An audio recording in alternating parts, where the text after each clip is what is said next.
வச்சுக்கோங்களேன். ஹாஸ்பிட்டல் போனோம்னா அங்கே போயிட்டு நம்ம வந்து க்யூவில் நிற்போம்.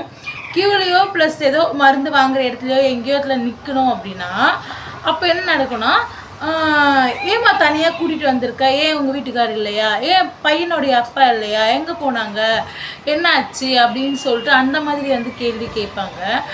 அப்படி இல்லைன்னா நம்ம ஏதாச்சும் ஒரு கடைக்கு போகிறோம் அப்படின்னு வச்சுக்கோங்களேன், நம்ம ரெகுலராக அந்த கடைக்கு நம்ம மட்டுமே போகிறதுனால, என்னக்கா நீங்கள் மட்டுமே கடைக்கு வரீங்க, உங்கள் வீட்டில் இருக்கிறவங்க யாரும் இல்லையா, ஏன் உங்கள் வீட்டுக்காரர் எங்கே போனாங்க அப்படின்ற மாதிரி கேள்வி கேட்பாங்க.